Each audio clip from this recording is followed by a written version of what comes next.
It's 1969. The world is changing. Men are walking on the moon. Hippies are discovering body odor. And two tiny Central American nations, El Salvador and Honduras, are about to go to war. Over a soccer game. Yes, a war. Not a bar fight. Not a family argument at Thanksgiving, an actual war. Tanks, planes, soldiers. The whole dramatic human buffet. It sounds like something that should have started with "Hold my beer." But instead, it began with a whistle, a ball, and about a century of social frustration wrapped in one sweaty stadium. So get comfortable, dear dreamer. Let your mind sink into the pillow, because this is the story of how the beautiful game briefly turned into the ugly war. Before a single soccer cleat hit the grass, El Salvador and Honduras were already staring each other down like neighbors, fighting over a fence. You know that kind of neighborly rivalry. One's lawn is too perfect, the other's dog keeps escaping, and suddenly someone's sending passive-aggressive notes in the mailbox. Except in this case, the lawns were national economies, and the dog was about 300,000 human beings. El Salvador, bless its tiny heart, is small. Very small. The kind of small where you could sneeze in San Salvador and accidentally startle someone in the next province. Yet in that little slice of land, there were millions of people, hardworking, proud, and running out of room faster than a college dorm after move-in day. Over in Honduras, there was space. Glorious, wide-open space. Mountains, jungles, farmland. It looked like a travel brochure titled, "We have room to breathe." So naturally, Salvadorans started moving north. Families packed up, crossed the border, and settled on the fertile Honduran land. It wasn't exactly a grand migration like the Oregon Trail. More like, hey, we'll just build a small farm here and hope nobody notices. By the 1960s, hundreds of thousands of Salvadorans were living and working in Honduras. Some had legal papers, others had vibes and optimism. And for a while, it kind of worked. They farmed, they traded, they raised kids. Sure, there were occasional grumbles, but nothing serious. Until it was. See, Honduras had its own problem. A few very rich families owned nearly all the land. Imagine monopoly, but someone already bought everything except Baltic Avenue. So, when regular Hondurans started complaining they had nowhere to farm, the government pointed to the Salvadoran settlers and said, well, there's your problem right there. And just like that, the seeds of resentment were planted, ironically on soil that no one could agree on. Meanwhile, El Salvador's government was watching this unfold and thinking, you can't just kick out our people. That's like deleting half our family group chat. But it wasn't just politics, it was personal. Families who'd lived peacefully for decades suddenly found themselves on the wrong side of a border they barely noticed. Honduran newspapers began publishing editorials about the so-called Salvadoran invasion. Salvadoran papers fired, back with their own brand of nationalistic sass. And all the while, everyday folks were just trying to survive. It's easy to forget that this whole story began long before a soccer ball rolled onto a field. It started with centuries of inequality, colonial land grabs, banana companies with more power than governments, and a sense that life had become a game where someone else always changed the rules. Then, in 1969, fate and FIFA decided to add actual goals to the mix. The 1970 FIFA World Cup was coming up, and Central America needed to determine which team would represent the region. So the Football Federation scheduled a series of qualifying matches. Honduras versus El Salvador. 2 matches, 1 home, 1 away. No one could have known that these games would go down as some of the most disastrous, friendly matches in history. The first leg was in Tegucigalpa, Honduras's capital. It was a warm June evening, the kind where you can smell the excitement, the sweat, and maybe a little impending doom. Fans filled the stadium, flags waved, and the crowd buzzed like a hornet's nest that had been fed espresso. The players lined up, and for 90 minutes, it was chaos disguised as sport. Honduras won the game 1-0. A clean victory, but outside the stadium, things turned sour fast. Salvadoran fans were harassed, their hotel windows shattered, their buses attacked, and then came the tragedy that changed everything. Back in El Salvador, a young woman named Amelia Bolaños listened to the match on the radio. When El Salvador lost, she was so distraught that she took her father's pistol and ended her life. The Salvadoran press turned her into a martyr, the nation's first victim of the football war. Her funeral was broadcast on television. Soldiers attended. The president himself came. That's when something inside the Salvadoran national pride snapped. In the streets, people whispered about revenge, not necessarily against Honduras, but against the humiliation, the helplessness, the feeling that they were always losing, both on and off the field. And when people have nothing left to lose, sometimes they look for meaning in the strangest places. For them, soccer became destiny. Meanwhile, in Honduras, the government tried to calm the tension by doing the least calming thing possible. It started deporting Salvadorans en masse. Entire families were forced to pack up their lives overnight, their crops abandoned, their homes torched. Local militias and police helped encourage the process. And if you think that word sounds gentle, rest assured, it was not. The border, filled with refugees, thousands of Salvadorans crossing back into their homeland, traumatized, hungry, and furious. In San Salvador, the newspapers called it a national insult. The stadium crowds grew angrier. The radio hosts poured gasoline on the fire, and somewhere in the middle of it all, a group of exhausted soccer players just wanted to play football, not start a war. The return match was scheduled for a week later, this time in El Salvador's capital. But by then, both nations were boiling. Each government needed a win, not just in the game, but in the headlines. Losing wasn't an option. Losing was treason. As the day approached, the Honduran team arrived in San Salvador to find the atmosphere unwelcoming. That's putting it mildly. Their hotel was surrounded by angry crowds chanting all night, banging pots, blaring car horns, throwing dead rats through windows. Sleep deprivation, the unofficial national sport. By kickoff, the tension was electric. El Salvador took the field like an army in cleats. Every pass, every tackle, every shot carried the weight of national pride. The match was brutal, loud, and utterly mesmerizing. And when the final whistle blew, El Salvador had won. 3-0. The stadium exploded. Fireworks, tears, hugs, and the occasional small riot. The crowd sang the anthem so loudly it might have startled birds in another country. But amid the celebration, something darker stirred. Because for both nations, this wasn't just a game anymore. It was proof. Proof of who was right, who was wrong, who belonged where, who deserved what. It was ancient history wrapped in 90 minutes of shouting. The border violence grew worse. Soldiers were mobilizing.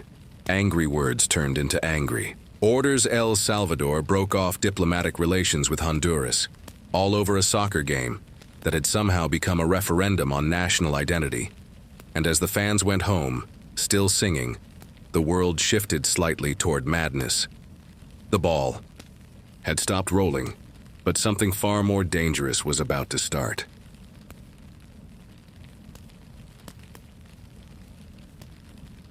When El Salvador broke diplomatic ties with Honduras, the world mostly blinked in confusion.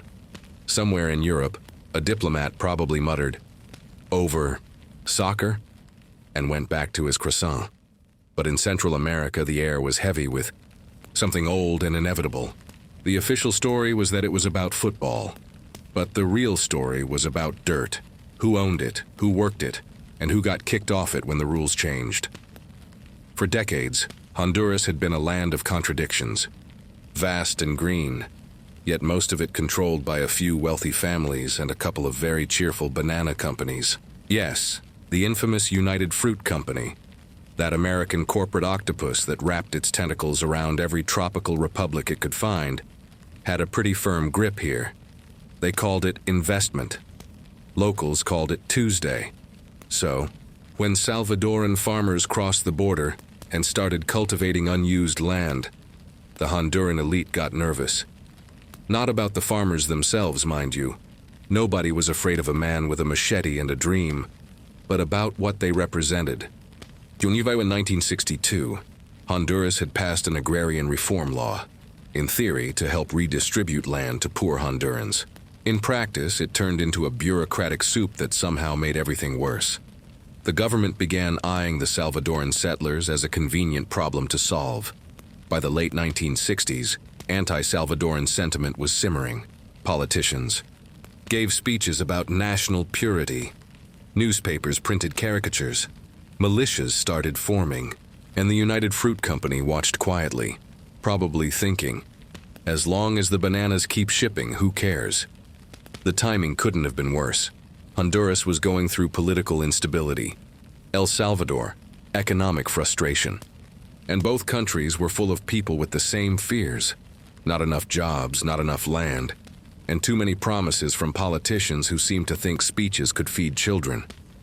So when those soccer games came along, they became a lightning rod for everything unsaid. All the resentment, all the injustice, all the years of being ignored. Suddenly, it had a scoreboard.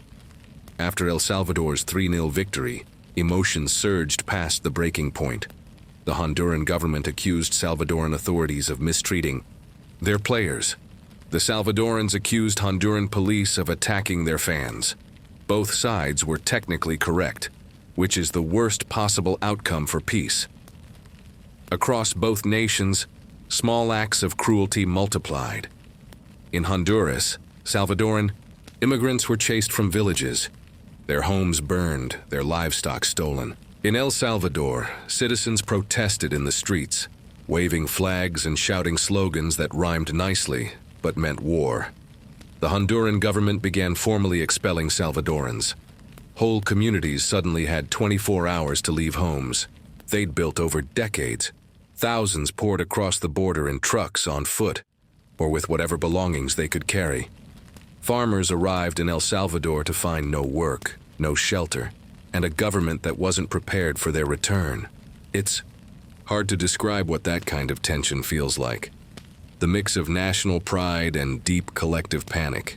It's like everyone's pretending to be calm, but the air itself feels electric, like before a thunderstorm. And in the middle of this storm stood two presidents who couldn't back down.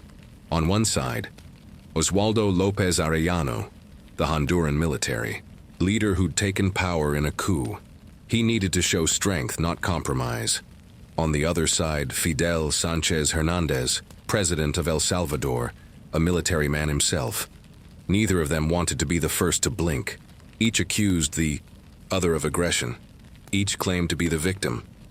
Both began mobilizing troops near the border, insisting, of course, that it was purely defensive, which in international relations is the political version of, "I'm not mad, I just think it's funny how you..." Behind the scenes, soldiers started digging trenches, setting up artillery, and nervously glancing at the horizon. They didn't know it yet, but they were preparing for the shortest full-scale war in Latin American history. A war that would last just 90 hours, but leave wounds that would fester for decades. Meanwhile, the rest of the world looked on, with mild curiosity and a pinch of disbelief. The Organization of American States, basically Latin America's group chat for political emergencies, began drafting polite statements like, "Hey, maybe let's not do this," but the momentum was already there. National radio stations in both countries went full propaganda mode. In El Salvador, announcers told listeners that their brothers and sisters were being slaughtered across the border. In Honduras, broadcasters claimed Salvadoran saboteurs were infiltrating their towns. It was like a competition to see who could terrify their own citizens faster. And beneath the noise, the soldiers kept preparing. Honduras had a small army, poorly equipped but defending home soil. El Salvador's was larger, more experienced, and armed with slightly better gear, including some World War II-era aircraft. They were old, loud, and probably held together with hope and duct tape, but they could still drop bombs. It's strange how wars can feel both inevitable and absurd at the same time. Everyone could see what was coming, but nobody seemed able or willing to stop it. In the Salvadoran capital, the people tried to make sense of it all. They gathered in plazas, waving flags, cheering their football heroes who had suddenly become national symbols. The players themselves were bewildered. They had wanted to qualify for the World Cup, not trigger one. Some reportedly went into hiding, afraid of being paraded around as political mascots. Meanwhile, in Honduras, ordinary families were just as scared. Villagers near the border could hear military trucks rumbling through the night. Parents whispered to their children that they might have to flee if the fighting started. Farmers buried valuables in the ground, just in case they had to run. The skies grew restless. Planes flew reconnaissance missions.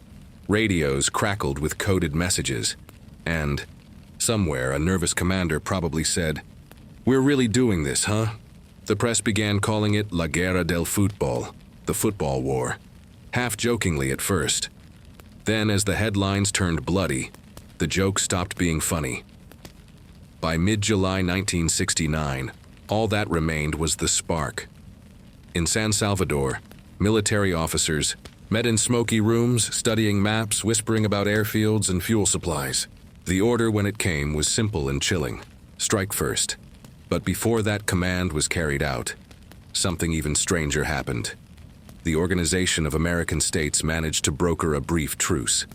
They proposed peace talks, a cooling off period, and a return to diplomacy. For a moment, it almost worked. But almost is the most dangerous word in history. Border skirmishes broke out. Refugees kept crossing. Propaganda flared again. And then on July 14, 1969, as the sun rose over the mountains, Salvadoran planes lifted off from their runways and roared toward the Honduran border. The football war had officially begun. From the air, it must have looked surreal. Little planes swooping low over the jungle, dropping makeshift bombs fashioned from old soda containers and spare dynamite. Down below, farmers stared up in disbelief. One later recalled, "I thought it was a movie." And really, it almost was. The pilots were using maps printed during World War II. Some planes had been salvaged from U.S. scrapyards. The bombs were so primitive that crews had to shove them out by hand and then dive quickly to avoid blowing themselves up. Yet for all the absurdity, people were dying. The Salvadoran Air Force struck Honduran airports, fuel depots, and communication towers. The Honduran Air Force scrambled to respond, flying their own vintage planes, relics of an earlier age, but still deadly enough. On the ground, Salvadoran troops crossed the border at several points, advancing rapidly through small towns and villages. Civilians fled in all directions, clutching children and livestock, leaving behind homes that would be reduced to ash. Radio announcers in both countries declared victory, often at the same time. "Our brave soldiers are advancing," shouted one Salvadoran station. "We have repelled the enemy," cried a Honduran one. Reality was somewhere in between. Confusion, exhaustion, chaos. Some soldiers didn't even know what day it was. One officer later admitted, "We thought we were supposed to play another match." And so, amid the sound of gunfire and distant explosions, the absurd war of soccer and sorrow raged on. But it wouldn't last long, because even in the fog of madness, someone somewhere was still counting the hours.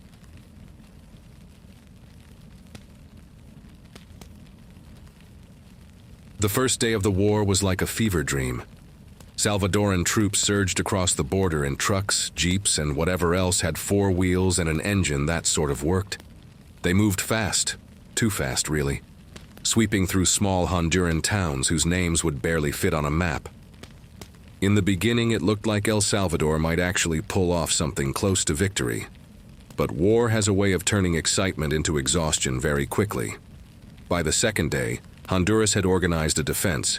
Its air force, though small, managed to strike back, hitting Salvadoran fuel depots and cutting off supply lines. Suddenly, the Salvadoran advance began to sputter, like a lawnmower running out of gas. And yet, on the radio, both sides claimed triumph. Honduras announced it had shot down 12 enemy planes. El Salvador said it had destroyed 20. Mathematically, this meant there were now negative planes in the sky, but nobody seemed to mind. It was the age before fact-checking. A simpler, louder time. To the people living along the border, it didn't matter who was winning. What mattered was surviving. Towns like Nueva Ocotepeque and El Poy became ghostly battlegrounds. Families hid in basements or fled into the jungle. Chickens scattered, cows panicked, and children cried as the earth trembled. El Salvador had more soldiers, but Honduras had the high ground, literally. The mountains gave Honduran forces natural defenses, and then there was the weather. Sudden tropical downpours that turned roads into mud rivers. Trucks bogged down. Ammunition got soaked. Soldiers trudged through sludge, wondering if the rain itself was mocking them. It was, in many ways, the most Central American war imaginable. Humid, confusing, loud, and fought with weapons that should have retired after the Second World War. And yet it was real. In the skies, Honduran pilots flew ancient F-4U Corsairs, propeller planes that looked like museum exhibits, but could still deliver a punch. El Salvador's pilots, flying P-51 Mustangs, tried to outmaneuver them in dogfights that would have made sense in 1944, not 1969. There were moments of eerie beauty. Witnesses remembered seeing tracer rounds streak through the night sky like orange fireflies, disappearing into the darkness. Soldiers described the sound of old engines echoing through valleys, like ghosts from another war. But the beauty never lasted long. When the planes were gone, the reality remained. Burning villages, destroyed bridges, and terrified civilians, who didn't care who scored the most goals anymore. The war was supposed to be about pride, but for the people caught in the middle, it was about hunger, fear, and staying alive until tomorrow. The international community, watching in disbelief, finally decided enough was enough. The Organization of American States called an emergency session. Diplomats from across the continent gathered, probably wondering if this was really their job description. They pleaded with both countries to stop, and remarkably, both governments said, "Sure, in a minute." But the fighting continued anyway. For El Salvador, victory was slipping away. They had advanced deep into Honduran territory but couldn't hold it. Supplies ran thin. The economy at home was cracking under the strain. And even though their soldiers fought bravely, it was clear that the cost was far too high for either side to claim anything like glory. Still, propaganda rolled on. Salvadoran radio played patriotic songs between reports of great victories. Honduran radio responded with fiery speeches about heroism and God's favor. Meanwhile, the actual soldiers were sharing cigarettes and confusion on the front lines. There are stories, maybe apocryphal, maybe not, of soldiers from both sides meeting in no man's land, exchanging food, and joking that they'd rather settle things with a penalty shootout. It wouldn't be the strangest thing that happened that week. By the third day, the Salvadoran advance had stalled completely. Honduran counterattacks pushed them back in several areas. The Salvadoran Air Force was running low on fuel. Pilots began reusing old bombs, repainted and reassembled, because manufacturing couldn't keep up. It was war by recycling. And as the bombs fell, the world finally noticed. Newspapers in the United States and Europe ran headlines like "Soccer War Erupts in Central America." The tone was half alarmed, half incredulous, as if the editors weren't sure whether to send a correspondent or a referee. The truth, though, was that the soccer part was only the spark. What burned beneath it was decades of inequality and displacement. If football hadn't lit the match, something else would have. By the fourth day, exhaustion blanketed both armies. Soldiers fell asleep in foxholes, soaked and hungry. Civilians wandered through fields that used to be home, dazed and barefoot. That's when the OAS made one final push. They threatened to cut diplomatic ties, withhold aid, and generally ruin everyone's day if the two countries didn't agree to a ceasefire. And finally, reluctantly, they did. On July 18th, just 90 hours after it began, the guns fell silent. 90 hours, less than 4 days. It was officially one of the shortest wars in modern history. But time means little when the consequences last decades. When the ceasefire was declared, neither side knew quite what to do. Soldiers wandered around uncertainly, as if waiting for someone to blow a whistle and announce game over. Many refused to believe it. Some units kept shooting for hours after the truce, either out of confusion or habit. The Salvadoran army had penetrated about 30 miles into Honduran territory. They had captured some ground, but at enormous cost. Thousands dead or displaced. Entire communities shattered. The Hondurans had suffered terribly too. Their towns bombed, their infrastructure wrecked. Both governments declared victory. El Salvador claimed it had taught Honduras a lesson in national dignity. Honduras insisted it had repelled an invasion and defended its sovereignty. Somewhere, the universe rolled its eyes. The football players, poor souls, didn't know what to say. Their sport, something meant to bring people joy, had become a metaphor for bloodshed. For years afterward, players from both sides would recall that summer with a kind of haunted disbelief. "We just wanted to play," one said.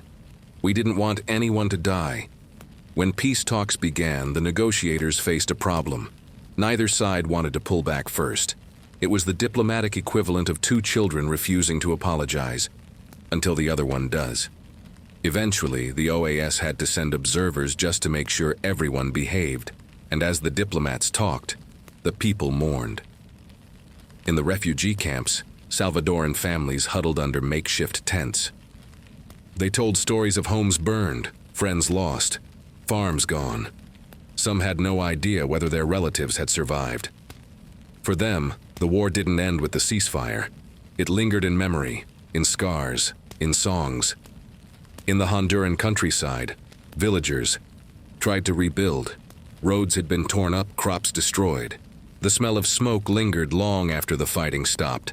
And across both nations there was silence. The heavy, awkward silence that follows an argument gone too far. The football war had ended. But peace, not quite. Even as diplomats shook hands, the issues that had started it all, land, poverty, displacement, remained unsolved. The soccer field might have gone quiet, but the political field was just getting started. Still, for one brief, surreal week in July 1969, the world witnessed the strangest war imaginable. A conflict that began with a goal and ended with a sigh, and though it was short, it left behind a lesson whispered through history. That sometimes the line between pride and tragedy is as thin as a chalk stripe on a field.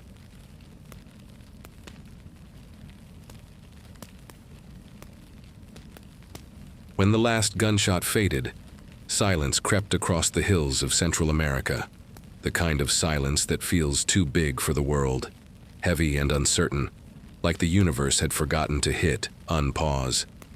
In the villages, people stepped cautiously from their homes, blinking in the daylight, trying to figure out if it was really over this time. The birds were singing again. Somewhere a rooster crowed, because roosters apparently have no respect for solemn moments. And in both capitals, the presidents made speeches. President Sanchez Hernandez of El Salvador went on the radio to declare victory. He said his country had defended its honor and its citizens, that El Salvador had proven itself brave and strong. It sounded impressive, if you didn't look too closely at the wreckage. Meanwhile, President Lopez Arellano in Honduras also declared victory. He said Honduras had stood firm against foreign aggression, that they'd shown the world they couldn't be bullied. It also sounded impressive.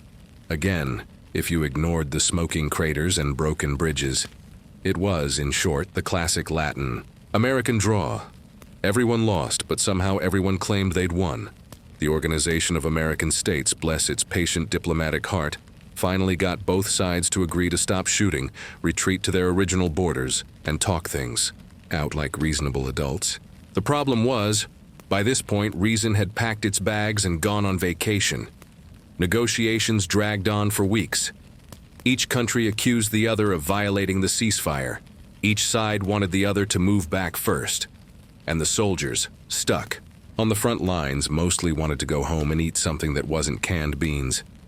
The OAS sent observers, the international equivalent of babysitters, to make sure everyone played nice. And slowly, grudgingly, the troops began to pull back. The war had lasted just 90 hours, but it would take more than a decade for the two countries to fully sign a peace treaty. Because, as anyone who's ever been in a family argument knows, you can stop yelling long before you stop being mad. In the meantime, both nations were left with the mess. In Honduras, the countryside was scarred. Bridges had been bombed, airfields cratered, and thousands of civilians displaced.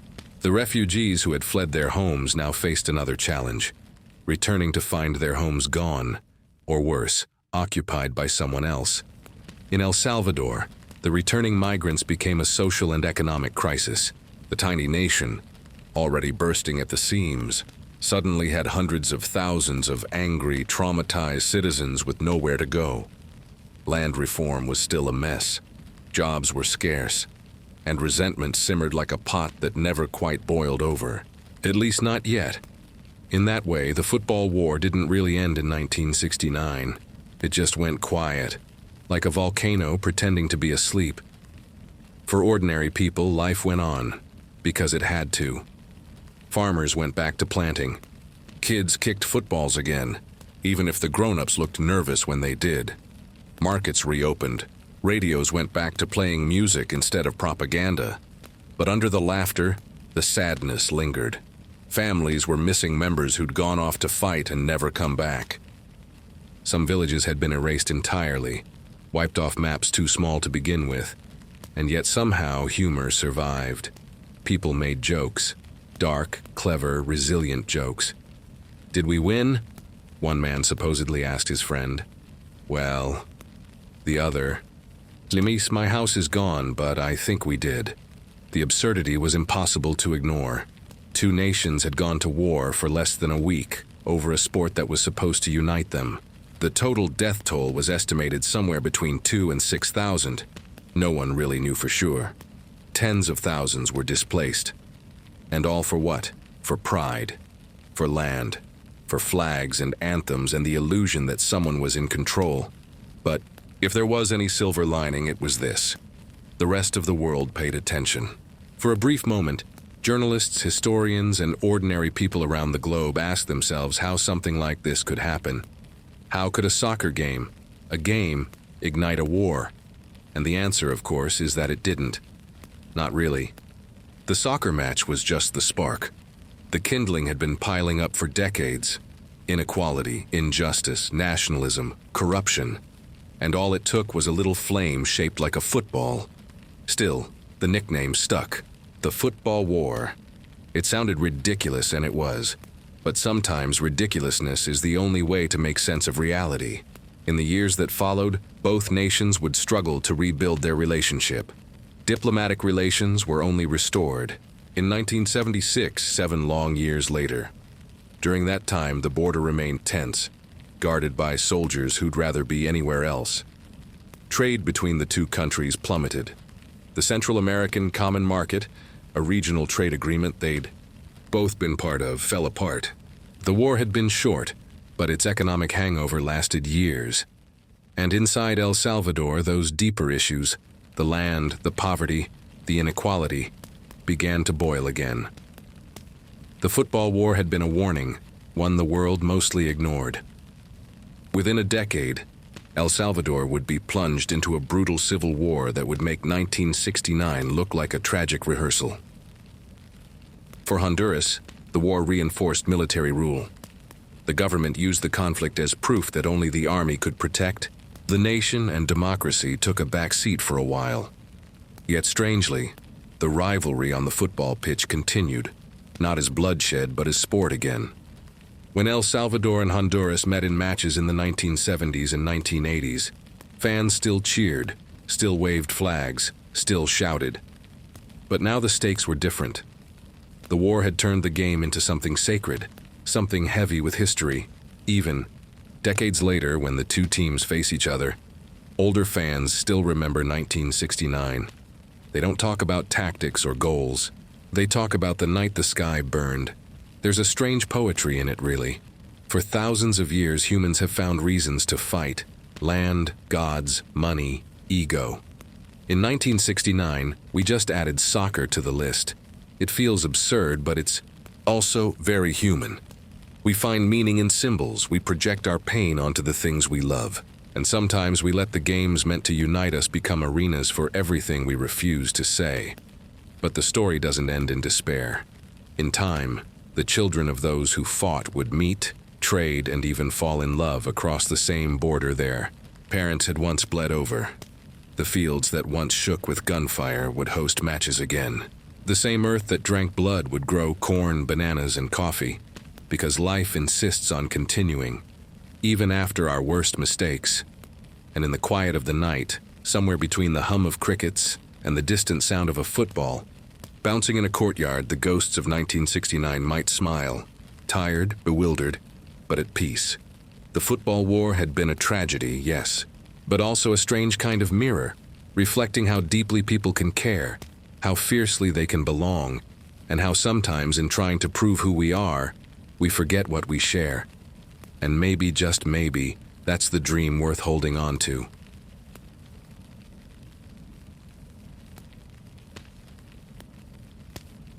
After the guns fell silent and the last smoke curled into the sky, life didn't exactly go back to normal. Normal, in this region, had a habit of being overrated anyway. El Salvador returned home to a country still bursting at the seams.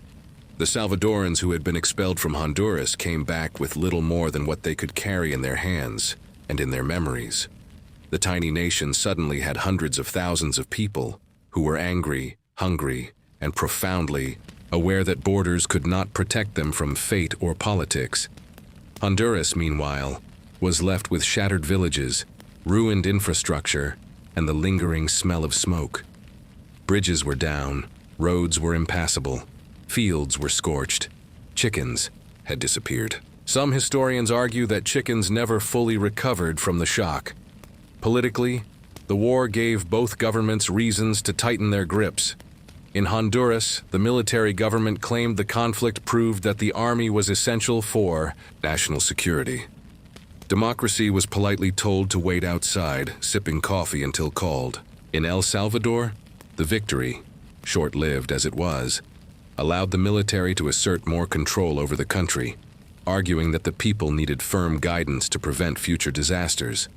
Economically, both nations were punished by their own absurdity. Trade between them collapsed. The Central American common market, already fragile, faltered. Exports slowed, imports dried up.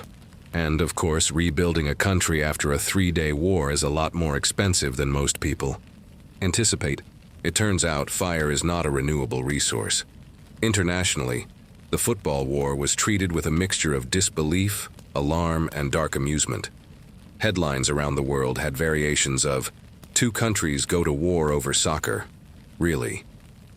Journalists debated whether this was a failure of diplomacy or a comedy sketch gone horribly wrong. And yet, for those who lived it, it was no laughing matter. Thousands had died. Tens of thousands were displaced. Families had been torn apart. And in some tragic coincidences, entire villages no longer existed on any practical map, leaving locals to describe their own memories as if speaking of ghost towns in a storybook. Still, life insisted on continuing. Markets reopened. Children went back to school. And the omnipresent sound of a football bouncing in a courtyard reminded everyone that not all battles were fought with weapons. Some were fought with goals, saves, and the occasional accidental own goal. Over the next few years, the two countries tiptoed back into a tense relationship. Diplomatic relations were eventually restored in 1976, 7 years after the shots had ended. Slowly, people began crossing the border again, for trade, for family visits, or simply because the mountains were there and someone had to get from one side to the other. Yet the memory of the war lingered in the public imagination. Soccer matches between El Salvador and Honduras carried a weight far beyond 90 minutes of play. Fans remembered not only goals and saves, but also the sounds of the planes overhead, the smell of smoke, and the quiet dread of the people who had survived the shooting. In a strange twist of irony, the football war elevated soccer from a pastime to a symbol. The pitch became sacred, the ball a kind of talisman. Players carried not just skill and stamina, but also the collective pride and heartbreak of entire nations. Every pass, Every tackle, every goal was layered with decades of history and grief, even if no one could quite articulate it. Meanwhile, the people who had lived through the war found themselves carrying stories that seemed too surreal to be true. Parents told their children about tanks rolling through their backyards, planes buzzing like giant angry bees, and soldiers marching through their towns shouting the national anthem at the top of their lungs. The children naturally thought their parents were exaggerating until they found old photos in newspapers, which proved that reality can sometimes be stranger than fiction. The football war also left behind a curious mix of grief and humor. People joked, quietly, nervously, with dark smiles, about how a soccer game had caused such chaos. Some said it was the most inefficient war in history, expensive, tragic, but over in 90 hours. Others noted that it was the only war where people might have argued over penalty kicks in the middle of a battlefield. Over time, historians began to study the conflict, fascinated by how human pride, sport, and politics could collide with such absurd consequences. Sociologists noted the patterns of displacement and migration. Political scientists debated the lessons about military intervention. And philosophers somewhere probably muttered something about the futility of human ego in the face of a bouncing ball. For the people of El Salvador and Honduras, the lessons were lived rather than studied. Borders remained tense, but life adapted. Children grew up playing soccer again. Farmers rebuilt their fields, and families slowly recovered what they could. The war became a story to tell in whispers, a cautionary tale of how quickly ordinary life can spiral into chaos when pride and politics take the field. Even decades later, the football war casts a long shadow. When modern teams from El Salvador and Honduras face each other, the matches carry an almost sacred tension. Spectators remember 1969 not for the scoreline, but for the reminder that passion, when misdirected, can ignite far more than just enthusiasm. And yet in the quiet moments, when the sun sets over the mountains and the distant sound of a ball bouncing drifts across the valley, there's a sense of resilience. Life continues. People remember, but they also rebuild. They kick, they cheer, they live. The absurdity of the past doesn't disappear, but it softens, folded into memory like an old, familiar blanket. Perhaps that's the final lesson of the football war. That even in tragedy there's room for hope. That even in absurdity there's a kind of strange beauty. And that life, in its infinite, chaotic, and often ridiculous ways, insists on moving forward, sometimes with a ball at your feet and the weight of history on your back.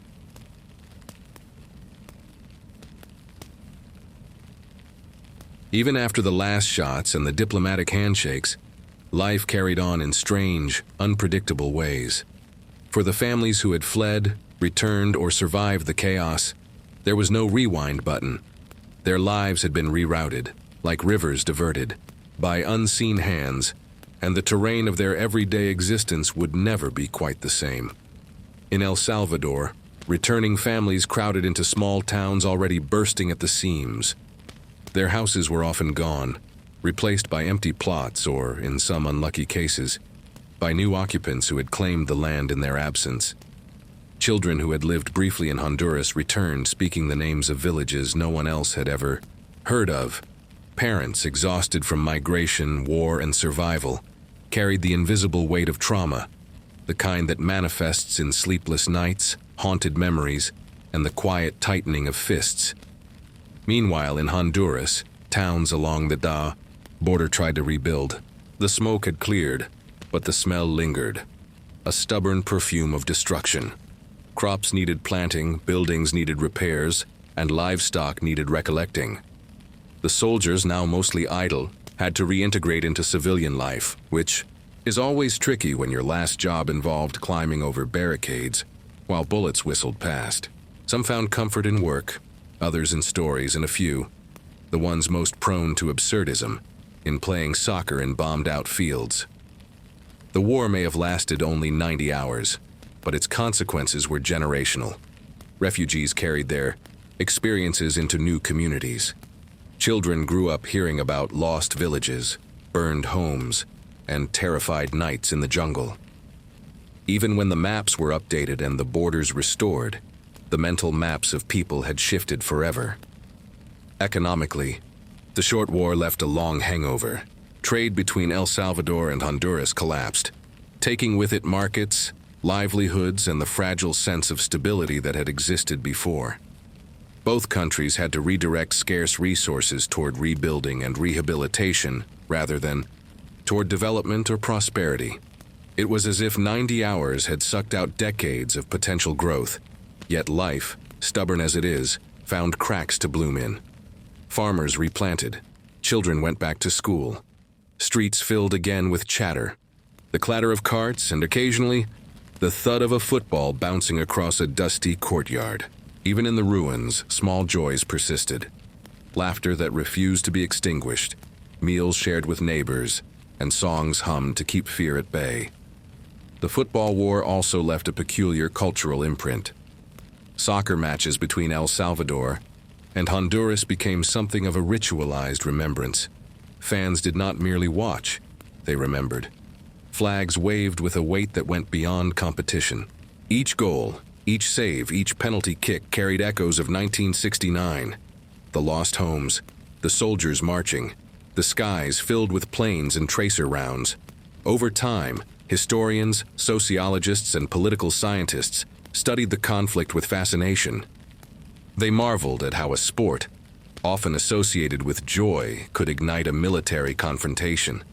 They traced patterns of displacement, demographic shifts, and border tensions.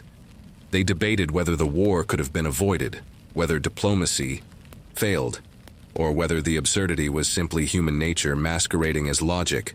And yet, for the people who lived it, the lessons were less theoretical. They were carried in scars, both visible and invisible. Mothers taught their children to cross borders carefully. Fathers warned of the dangers of unchecked anger and nationalism. Villagers rebuilt homes, but they also rebuilt caution and resilience.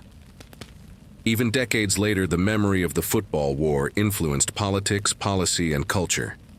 Leaders knew the cost of letting pride turn violent. Families knew the fragility of security. And soccer, the innocuous game that had inadvertently sparked conflict, remained a sacred, complicated symbol, a reminder of both joy and devastation. Across Central America, the echoes of 1969 persisted in quiet ways. Trade agreements remained fragile. Immigration policies grew stricter. Border security became more sophisticated, though never completely foolproof. And in classrooms, children learned about the war as a strange footnote in history, a story so absurd that it almost felt fictional. Yet for those who experienced it firsthand, the football war was never fictional.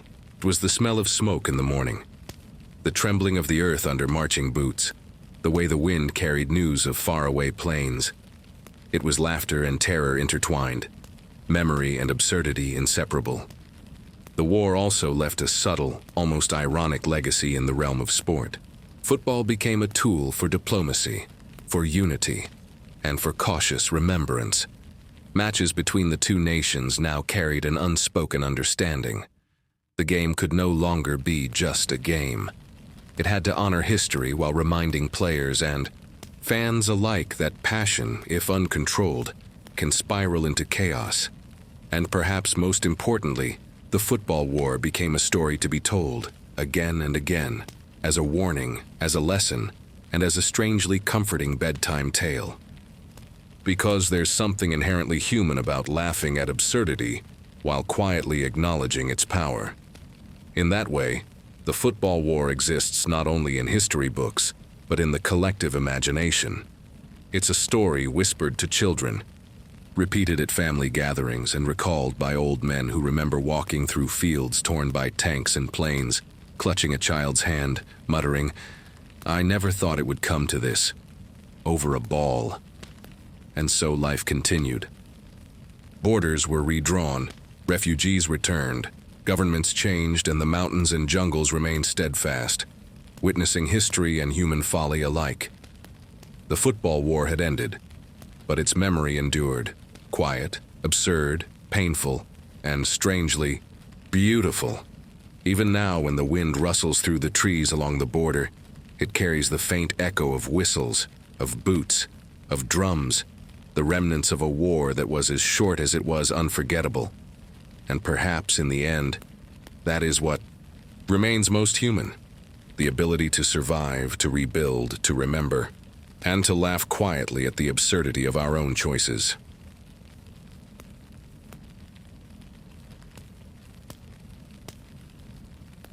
Even after the ceasefire, the world around El Salvador and Honduras remained restless, as if the land itself remembered the clash. Borders were technically restored, but the memories of the 90-hour war stretched farther than any map could show. In the capitals, politicians busied themselves with paperwork, treaties, and speeches, all carefully avoiding phrases that might rekindle old passions. It was a strange dance, diplomatic niceties on the surface, simmering resentment underneath. Both nations had learned that wars, even short ones, are expensive, unpredictable, and messy. Yet stubborn pride is harder to govern than any army. The Organization of American States became the reluctant babysitter of Central American relations. They monitored borders, oversaw limited troop movements, and sent observers to make sure that the absurdity didn't escalate further. One imagines these diplomats whispering to each other over coffee. They went to war over soccer. Again? And then sighing, because the answer was always yes. The war also cast long shadows on migration patterns. Salvadorans who had been expelled returned, but not all could find their old homes. Some settled in urban areas, creating dense neighborhoods, in San Salvador and other cities. In Honduras, displaced villagers struggled to reclaim land or rebuild livelihoods. Generations of families grew up aware that borders could be arbitrary, that property could be fleeting, and that sometimes sports and politics collide in ways almost impossible to understand. Economically, both nations limped forward. Trade slowly resumed, though tension remained. Governments diverted resources to security, reconstruction, and military readiness, sometimes simultaneously. Development plans had to account for not only economics, but also the ever-present risk of human folly, which, as history had proven, could explode over a soccer ball. Culturally, the football war left a lasting imprint. Schools included it in history lessons, emphasizing absurdity, consequence, and caution. Storytellers passed the tale down through generations, sometimes with exaggeration, sometimes with trembling reverence, always with a hint of incredulous humor. Soccer itself became symbolic. Matches between Honduras and El Salvador carried the weight of history. They were no longer merely games. They were ceremonies of remembrance, reconciliation, and occasionally, quiet rivalry. Players who stepped onto the pitch understood that the sport had once been more than a pastime. It had been a trigger, a catalyst, a mirror reflecting both the noblest and most foolish parts of human nature. Internationally, the war fascinated scholars and journalists. It became an emblematic case study: how social tension, migration, economic pressure, and national pride could combine to create a conflict that was both tragic and absurd. Universities included it in courses on political science, history, and sociology. Some students laughed in disbelief at the concept: two countries fighting over football. But their laughter often turned somber when they examined the human cost. For decades afterward, Central America carried echoes of that brief but intense conflict. Political decisions, border enforcement, and even urban planning bore the fingerprints of the football war. Lessons about diplomacy, migration, and nationalism became practical guides for policymakers. The absurdity of the cause never erased the human reality that followed. And yet, for all the gravity, there was a strange resilience. Communities rebuilt, families reconnected. The mountains, rivers, and jungles endured, watching silently as human life continued in all its unpredictable, messy glory. People remembered, but they also learned to laugh softly at the absurdity of it all. Because when you survive something so strange and devastating, humor becomes a shield, a balm, and a gentle acknowledgement that life will go on. Even the football matches, once triggers for conflict, gradually returned to normalcy. Teams from both nations played with vigor, fans cheered, and referees blew whistles without fear of artillery. The sport, which had been momentarily transformed into an instrument of war, reclaimed its role as a vessel of joy, competition, and occasional chaos, but now layered with history, respect, and memory. And in the quiet, as the sun set over, the valleys and the last of the displaced families returned to their homes, there was a sense of fragile peace. It was not triumph or resolution. It was not a perfect ending. It was merely survival, continuity, and the gentle hum of life insisting on going forward. The football war had left scars, lessons, and memories.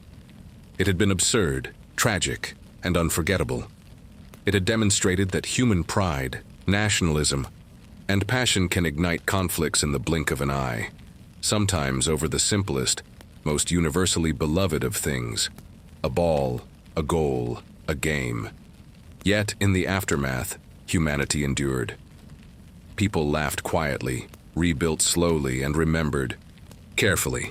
They told stories, passed down lessons, and, eventually, allowed soccer to reclaim its intended purpose: a game that inspires passion, camaraderie, and dreams, without the shadows of war hanging over it.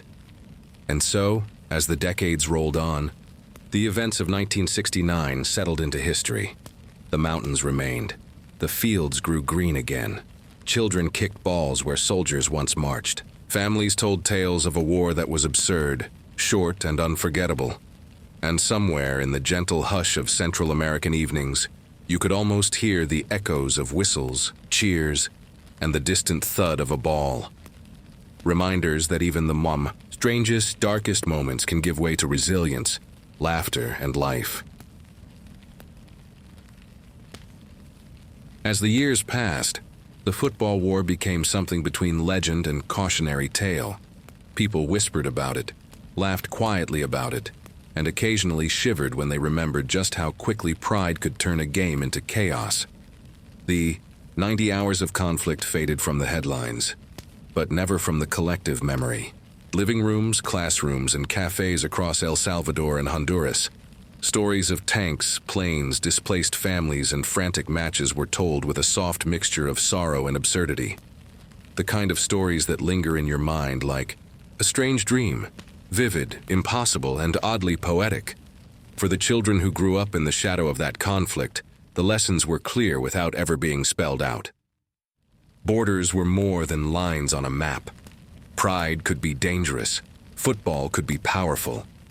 And yet life could persist, beautiful and absurd, even after the most ridiculous of wars. Across the mountains and valleys, the land healed. The scorched earth gradually greened. Rivers flowed as if nothing had happened. Crops grew. Children's laughter echoed where artillery once roared. The natural world, patient and enduring, reminded humanity that time has a gentle way of reclaiming chaos.